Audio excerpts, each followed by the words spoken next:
Hello guys! Hello Aries! Welcome dito sa aking channel. Kapalaran 888 Aries. Alamin natin ko ng messages, vibration, gabay, energy.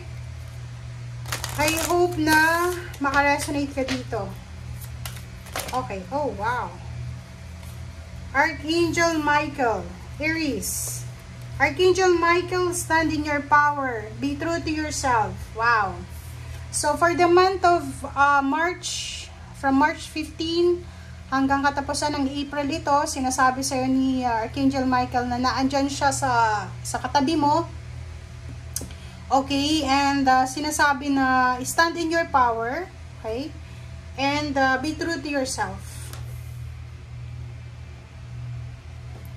Okay, tingnan natin.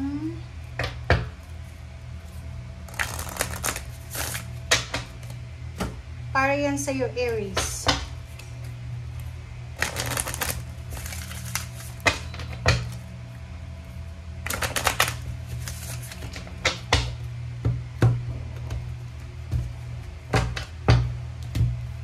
Okay. Angel of Strength. So, nandito si Archangel Michael and Angel of Strength para sa'yo. From March to April na sinasabi, magpakatatag ka daw, Aries. Okay?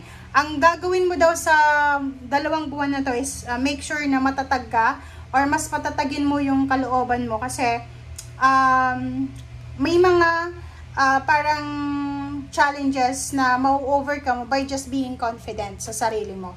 Okay? And bibigyan ka ng strength ni Archangel Michael. Bibigyan ka niya ng power. Magpakatotoo ka lang sa sarili mo. Okay?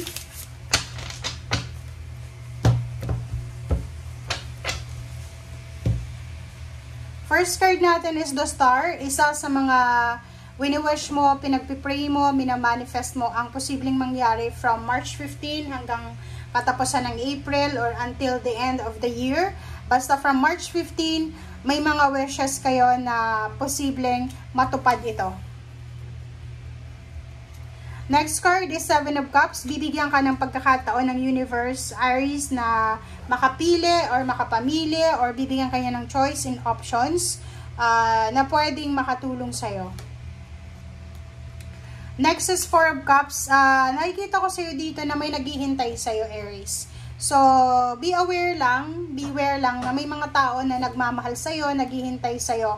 Kung halimbawa sobrang busy ka dahil sa trabaho, dahil sa business, or dahil sa pamilya, may tao dito na naghihintay ng text mo, ng chat mo, ng development, ng call or anything. Or pwedeng ikaw yan, na naghihintay ka ng balita, ng good news or anything na matagal mo nang hinihintay.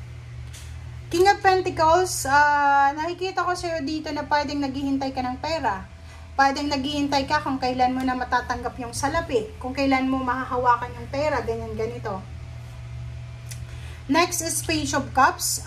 Yung Page of Cups is all about relationship. Nakikita ko na in the coming months, sobrang magiging stable, secured yung relationship mo. Maraming tao na gustong makipagkaibigan sa'yo, maging part ng iyong circle. Nakikita ko rin sa'yo dito na maraming mga tao sa paligid mo na willing sila na maging mentor mo, maging allies, maging friends, or maging part ng iyong circle. For Rods, nakikita ko na you are loved, you are protected ng iyong family. So, nakikita ko na you are lucky kasi may mga magulang ka, may kapatid ka, or asawa, or anak na talagang naandyan para tulungan ka as a mentor sila. And nakikita ko yung stability ng relationship. So, merong mga good news about new baby, may magpapatayo ng bahay, may magpaparenovate. Merong Aries na parang mag-start pa lang siya ng pag-aasawa, ng family. Merong Aries na posibleng marami siya lang pinagdaanan, family, relationship. Yung parang duman sila sa the tower, destruction ng family na posibleng mabuo. So, for the month of April, nakikita ko buong buo yung pamilya mo, buong buo yung kalooban mo, buong buo yung sarili mo. Okay, next is Ace of Cups. Dito nakikita ko sa end of March, sobrang magiging masaya ka, aapaw yung cups mo. Lahat ng mga pinagdaanan mo, maybe 1 year ago, or 8 months ago, 4 months ago, ay posibleng maayos or masettle mo to. Next card natin is the Lover. So, nakikita ko na yung rason kung bakit ka magiging masaya is about relationship, about your karelasyon, or pwedeng masaya ka kasi magkakasama na kayo ng pamilya mo, or masaya ka dahil naayos yung gusot or problema sa relationship. Queen of Cups, nakikita ko sa'yo dito na kalmado, tranquil, secured, stable yung emotion mo and your feelings mo. So, walang masyadong issue. The Devil, mag-iingat ka lang sa Capricorn, mag-iingat ka sa temptation, sa bisyo, yun lang. Alam mo, you are super lucky. You're super lucky, Aries, kasi you are protected, you are guided ng mga mahal mo sa buhay. Ang problema lang, may mga bisyo ka or mayroon kang mga bad habits, unhealthy habits na kailangan mong alisin or labanan.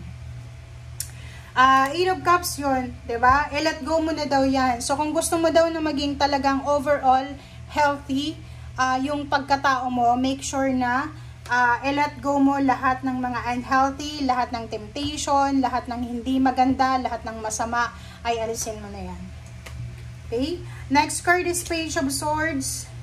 And next is, wow. So, nakikita ko, maybe 6 months from now, pwedeng June, nakikita ko yung incoming travel, pwedeng may pupuntahan ka, or posibleng habang nagre-read tayo sa ngayon, 6 days from now, so ngayon is Thursday, Friday, Saturday, Sunday, Monday, Tuesday, so maybe Tuesday, you are traveling, so nakikita ko na alis ka na sa isang trabaho, sa isang lugar, sa isang sitwasyon, isang relationship na alam mo na hindi healthy para sa'yo.